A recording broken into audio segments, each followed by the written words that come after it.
ஜிப்ரீல் அலைஹிஸ்ஸலாம் வார நாள் நெருங்குது. ஸல்லல்லாஹு அலைஹி வஸல்லம் மௌத்தானதுக்கு பின்னால ஜிப்ரீல் அலைஹிஸ்ஸலாம் ஒவ்வொரு வருஷமும் வார எப்ப தனஸ்ஸலுல் மலாயிகத்து வர்ரூஹு ஃபீஹா அல்லாஹ் சொல்றான் லைலத்துல் கத்ருடைய இரவில் ஜிப்ரீல் இறங்குறார். மலக்குமாவுடைய பிரசிடென்ட் வார காலம் இது. எவ்வளவு ரெடி ஆகணும்னா எவ்வளவு தயாரிப்போடு இருக்கணும். ஜனாதிபதி வார காலம், நம்ம தலைவர் வார காலம், நமக்கு குர்ஆன கொண்டு வந்து தந்த ஸ்ரீதேவி அவர் ரெக்கையை விரிச்சா முஸ்னத் அஹ்மதுல வருது, அந்த ரெக்கையில இருந்து மாணிக்கமும் முத்தும் கொட்டுமா. எவ்வளவு பெரிய பலசாலி அவர். அதனால காணல நம்ம, ஆனா நமக்கு குர்ஆன கொண்டத்துல பங்கு அவருக்கும் இருக்கு. முஹப்பத் வைக்கணும் நபியோட, மலக்குமாரோட, அல்லாஹ்வோட. சகோதரர்களே, ஜிப்ரீல் அலைஹிஸ்ஸலாம் இறங்கி கடல் மண் அப்படி அள்ளி ஃபிரௌன்ட வாயில போட்டு குத்தினாராம். கேட்டாராம், ஆல் ஆன இப்பயா உனக்கு ஞானம் பிறந்த, வகத் அஸைத கபில் இவ்வளவு காலம் நீ செய்த அநியாயம், வகுன்த மினல் முஃஸிரீன் என்ன கூத்த போட்டாய் நீ, எவ்வளவு ஃபசாது செஞ்சாய் நீ. உனக்கு தண்டனை என்ன தெரியுமா? சக்கராத்துல தௌபா செய்யற உன்னுடைய தௌபா ஏற்றுக்கொள்ளப்படாது. சக்கராத்துல ஈமான் கொள்ற உன்னுடைய ஈமான் ஏற்றுக்கொள்ளப்படாது. உனக்கு தண்டனை உன்னுடைய உயிரை கைப்பற்றி ஃபல்யௌம நுனஜ்ஜீக பிபதனிக உன்னுடைய உடம்பை நாம் பாதுகாப்போம். லிதகூன லிமன் கல்ஃபக ஆயா உலக மக்களுக்கெல்லாம் உன்னை பார்த்து குத்தி வரும். ஆனா குத்தி வருது, அவனை பார்த்துட்டு வந்து பாவம் செய்யறான். குத்தி யாருக்கு வருமோ அவனுக்கு தான் வரும். சகோதரர் உமர போல ஒரு வசனம் தானே, ஒரு வசனம். என்ன வசனம்? இன்னனி அன அல்லாஹு லா இலாஹ இல்லா அன ஃபஅபுத்னி. வாளை எடுத்துக்கொண்டு முஹம்மது நபியின் கழுத்தை நான் வெட்டுகிறேன் என்று வந்தவர், மிகப்பெரிய கொடிய காபிராக முழு மக்காவிலும் வலம் வந்தவர். அந்த பேரை சொன்னாலே மேலெல்லாம் சிலுக்குதா இல்லையா? அந்த சொல்ல போக்கலே ஒரு கம்பீரம், ஒரு வீரம். எப்படி இருந்தவர் சொன்னார், நான் பெற்ற முஹம்மது ஸல்லல்லாஹு அலைஹி வஸல்லம் உடைய கழுத்து. வாள் எடுத்துட்டு வந்தா சாதி இப்னு அபீ வக்காஸ் ரலியல்லாஹு அன்ஹு இடையில கண்டு சொன்னாங்க, நீ முகமது நபியை புறவு வெட்டலாம், முதலாவது ஓண்ட வீட்டுக்குள்ள போய் பாரு. என்ன இந்த வீட்டுல என்ன?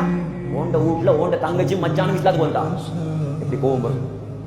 முகமது நபியை புறவு பார்ப்போம், போனா வீட்டுக்குள்ள போய் பலார்னு ஒரு அறை தங்கச்சியில கண்ணு விட்ட அறையில கண்ணம் வடிச்சு ரத்தம் கொட்டுது. மச்சான தள்ளி விட்டு ஏறி மிரி. புதிய மார்க்கமா உங்களுக்கு தேவைப்படுது, இஸ்லாமா தேவைப்படுது உங்களுக்கு. உமர் ரலியல்லாஹு அன்ஹு தங்கச்சி உமரோட பிறந்தவர் தானே. புலியோட எலியா பிறக்கும்? புலியோட எலி பிறக்குமா? புலியோட புலிதான் பிறக்கும். சொன்னாவா, நான் இஸ்லாத்துக்கு வந்துட்டேன், உன்னால என்ன செய்யணுமோ செய்வாங்க. இப்ப பார்த்தா தங்கச்சியில கண்ணத்துல ரத்தம் ஓடுது, வெக்கம் வந்துட்டு பொம்பளை கிடைச்சிட்டேனே. வீரன் உண்மையான ஆம்பளை பொம்பளை கிடைக்க மாட்டான், போட்டு அடிச்சு போட்டார். இப்ப கட்டிங்கள பார்த்தா என்னமோ ஒன்று இருக்குது, ஒரு தாள். அந்த தாள்ல என்னமோ எழுதப்பட்டிருக்கு அரபியில். அதை எடுக்க போனா தங்கச்சி சொன்னா தரையலாது, தரையலாது. சுத்தம் இல்லாதவர், அசுத்தமானவர், குளிச்சு சுத்தமாகி வா.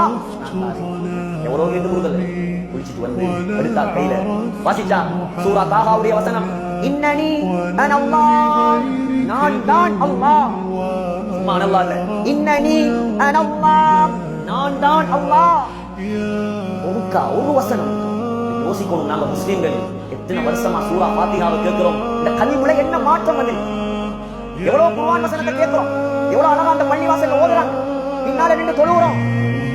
வீட்டுல ஒரு ஆள் மௌத்தாகினா, குடும்பத்துல ஒரு ஆள் மௌத்தாகினா 4 நாள் 5 நாள் அப்படியே பேரஞ்ச மாதிரி இருக்கான். சாப்பாடு மிறங்குதில்லை, தண்ணி மிறங்குதில்லை. ஏன்?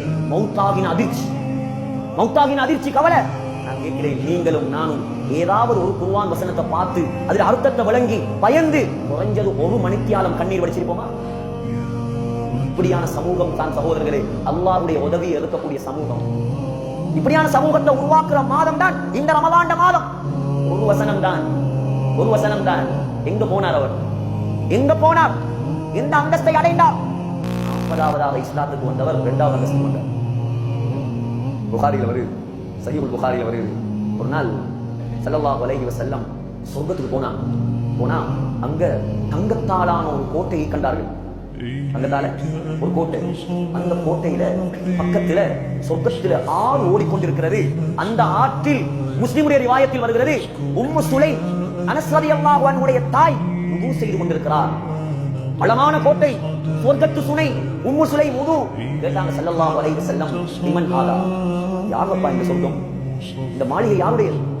மலக்குமார் சொன்னாங்களா, லி ஃபதம் மின் குரைஷ், குரைஷ் குலத்து ஒரு வாலிபருடைய மாளிகை.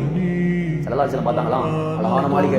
குறைஷி குலம் வேற சொல்றார், நானும் குறைஷி தானே, என்னுடைய மாளிகையாக இருக்குமோ என்று நினைத்து நான் காலை எடுத்து வைக்கும் போது சொல்லப்பட்டது, லி உமர் இப்னுல் கத்தாப், யா ரசூலல்லாஹ், உங்களோட மாளிகை இல்லை இது, உங்களோட கோட்டை இல்லை இது, உமர் ரலியல்லாஹு அன்ஹுடைய கோட்டை. ஃபதகர்து கைரதக, உமரே, உடனே உன்னுடைய ரோஷம் எனக்கு ஞாபகம் வந்தது.